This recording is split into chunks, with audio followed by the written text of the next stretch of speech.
हाँ की मैं मम्मी जी का बहुत अच्छे से ख्याल रख रही हूँ। अच्छा, माँ कहाँ है?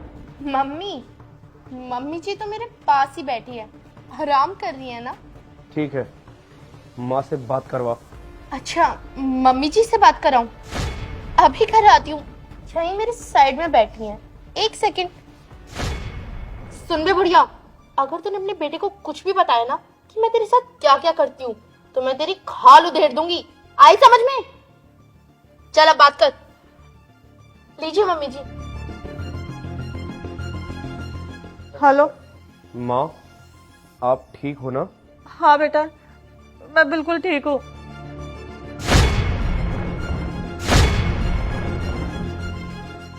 हाँ की यार, मैं मम्मी जी का बहुत अच्छे से ख्याल रख रही हूँ, कोई भी तकलीफ नहीं होने देती उन्हें, आराम करती हैं पूरे दिन। और हाँ, इनकी दवाई भी टाइम टू टाइम देती हूँ। और वैसे तुम बॉर्डर पे हो ना, तुम देश की रक्षा करो यार, तुम यहाँ की टेंशन क्यों लेते हो जब मैं यहाँ पे हूँ माँ का और इस घर का ख्याल रखने के लिए। अच्छा चलो अब तुम अपना काम कर लो, मैं भी घर का काम कर लेती हूँ। ठीक है, मैं बाद में करता हूँ। ठीक है। सुन बे बुढ़िया, जा और जाकर घर का काम कर, यहाँ बैठे बैठे आराम मत कर। बहू, तुझे तो पता ही है मुझे सुबह से बुखार है, मैं काम करने की हालत में नहीं हूँ। और मैंने तेरे को बोला था कि तू मुझे डॉक्टर के पास ले चल, पर तू डॉक्टर के पास भी नहीं लेके जा रही। अब मैं घर का काम कैसे करूँ? सुन बे बुढ़िया, मेरे सामने ना ये ड्रामे मत किया कर, जा और जाके काम कर। और दवाई, अरे तू कमाती है क्या? इतना खर्चा लगता है इस घर पे, तेरा बेटा कितने पैसे भेजता होगा मुझे? अरे मुस्कान, थोड़ा सा तो तरस खाओ अपनी इस विधवा सास पर, बुढ़िया कहेंगी। वैसे भी कुछ दिनों की मेहमान है। तुम्हारा भी सही है यार, तुम्हारा पति वहाँ देश की सेवा करता रहेगा और उसके पीठ पीछे उसी के घर में तुम मेरी सेवा करती रहोगी। बिल्कुल सही कहा तुमने। वैसे मेरी तो है ना चांदी चांदी है, यहाँ उसकी माँ मेरी सेवा कर रही है, वहाँ वो देश की सेवा कर रहा है, और यहाँ मैं तुम्हारी सेवा कर रही हूँ, और वो भी उसी के घर में। कौन है मुझे रोकने वाला? देखो ना, फ्री का घर मिल रहा है इतना बड़ा, फ्री की नौकरानी, क्या ही कमी है मेरे पास। क्यों बुढ़िया, सही बोला ना मैंने? बहू, तू ऐसा क्यों कर रही है? मेरा बेटा वहाँ देश की सेवा कर रहा है और तू यहाँ पर छी। अरे कम से कम मेरे बेटे के बारे में तो सोचती कि उसको ये पता चलेगा कि तू उसके पीठ पीछे ये काम कर रही है तो उसके दिल पे क्या बीतेगी। वो तुझसे बहुत प्यार करता है, वो तो जीते जी मर जाएगा। अरे बेटा, जब हम तुझे इस घर में ब्याह कर लेके आए थे ना, तो हम बहू नहीं अपनी बेटी समझ कर लाए थे। हमने सोचा था हमारे इस घर को तू स्वर्ग बना देगी, पर बेटा तूने तो इसे नर्क बना के रख दिया। बेटा ऐसा क्यों कर रही है तू? बोल ले बेटा, ऐसा क्यों कर रही है? बुढ़िया चुप कर, तेरी आवाज ना मेरे कानों में चुभ रही है। समझ में आई तुझे? अरे यार ये क्या है, इसका बेटा खुद तो वहां फौज में चला गया, इसे यहाँ छोड़ गया। अरे यार मैं इससे परेशान हो गई हूँ। मुस्कान, तुम परेशान मत हो। देखो, काम में इतना उलझा रहता हूँ कि मुझे पहली बात तो तुमसे मिलने के लिए बहुत कम टाइम लगता है, लेकिन आज मैं टाइम निकाल के आया हूँ तो तुम हमारे उस क्वालिटी टाइम को ऐसे वेस्ट क्यों कर रही हो? इस बुढ़िया को किसी काम पे लगाओ और चलो ना हम अपना क्वालिटी टाइम स्पेंड करते हैं। बिल्कुल सही कहा तुमने। सुन बे बुढ़िया, जा और जाके ना कुछ काम कर ले, हमें हमारा टाइम बिताने दे। हमको अभी कमरे में जाके रोमांस भी तो करना है। बहू, काम तो मैंने सारा कर लिया है, अब कुछ काम करने के लिए है ही नहीं। और बहू, तुम ये सब बहुत गलत कर रहे हो, ऐसा मत करो। सुन बुढ़िया, मुझे मत बता कि मैं क्या गलत और क्या सही कर रही हूँ। काम हो गया ना तेरा, तो एक काम कर, वो जो तूने कपड़े धोए हैं ना उनमें धब्बे लगे हुए हैं साबुन के, जा और वापस धो, वापस प्रेस कर। आई समझ में? अब यहाँ बैठे बैठे क्या मेरा मुंह देख लिया, निकल यहाँ से। हाँ बेबी, सुनाओ फिर तो।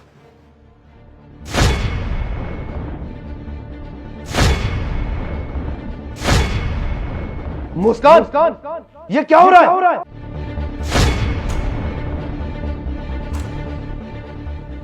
अक्की अक्की बेटा बेटा तू आ गया अखी तुम हाँ मैं।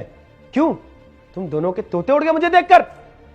और हाँ मुस्कान, तुम तो कह रही थी कॉल पे कि माँ आराम कर रही है, पर यहां तो कुछ और ही हो रहा है। और मेरी माँ के चेहरे पे ये निशान कैसे हैं? बताओगी जरा मुझे कुछ। अखी, तुमको जैसा दिख रहा है वैसा कुछ भी नहीं है। प्लीज एक बार मेरी बात तो सुनो।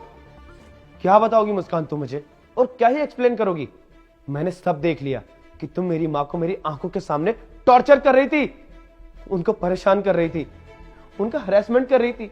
अरे तुम भी एक औरत हो, तुमने जरा सा भी नहीं समझा मेरी माँ के बारे में? मेरी माँ का कोई नहीं इस दुनिया में सिर्फ मेरे अलावा।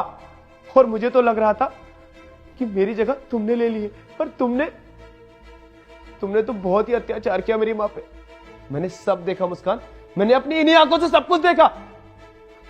अखी वो अब मैं तुम्हें कैसे समझाऊं? वैसे तुम मंथ के एंड में आने वाले थे ना?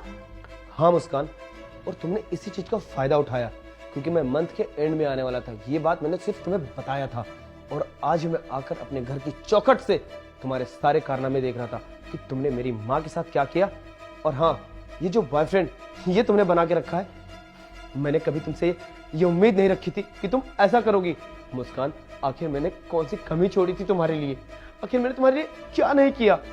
घर और गाड़ी और सब कुछ तुम्हें दे रखा हूं, और तुम्हारे लिए मैं वहां बाहर बॉर्डर पे दिन रात मेहनत करता हूं, ताकि तुम और मेरी माँ दोनों अच्छे से खुशी से जिंदगी बिताएं।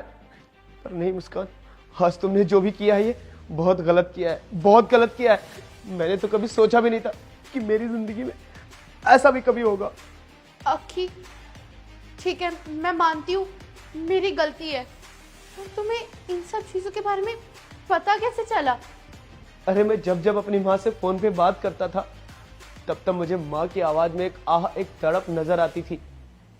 और हाँ, माँ जब जब तुम्हारे फोन से मुझसे बात करती थी, वो अपने मन की बातें मुझसे कुछ भी नहीं कह पाती थी। माँ पड़ोसियों के फोन से मुझे कॉल करती थी, और मैं इतना भागा कि मैं फोन उठा ना पाता था, और मैं बात नहीं कर पाता था कि मैं अपने काम में इतना लीन था, मगन था। और जब एक दिन दोबारा से मैंने फोन उठाया, तो मैंने माँ से पूछा कि माँ तुम पड़ोसी के फोन से क्यों कॉल करती हो? तब माँ ने मुझे कहा कि बेटा मेरे साथ ऐसा ऐसा होता है। पर उस वक्त मुझे यकीन नहीं हो रहा था। मुझे लगा कि माँ भी झूठ बोल सकती है। मुझे अपने प्यार पर और तुम पर इतना यकीन था, पर नहीं, उस वक्त भी मैं झूठा था। पर आज अपनी आंखों से देखकर यह सब मैं हैरत अंगेज हो गया कि मेरी बीवी, मेरा प्यार ये सब कैसे कर सकता है, जिसके लिए मैंने अपनी जिंदगी में सब कुछ किया। आज उसने मेरे लिए ये किया। बेटा इनसे अच्छे तो गैर होते हैं। मुझे नहीं पता था कि मेरी बहू इतनी बेकार और बेशर्म निकलेगी। अखी प्लीज मुझे माफ कर दो, मेरी बात तो सुनो, मुझे एक मौका दो अखी। जैसा तुम्हें दिख रहा है वैसा कुछ भी नहीं है।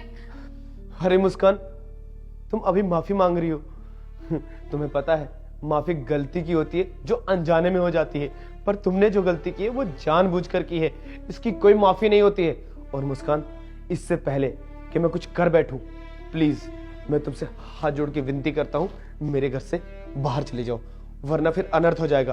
प्लीज मुस्कान। पर अखी नहीं, मुझे कुछ भी नहीं सुनना है मुस्कान, निकलो मेरे घर से।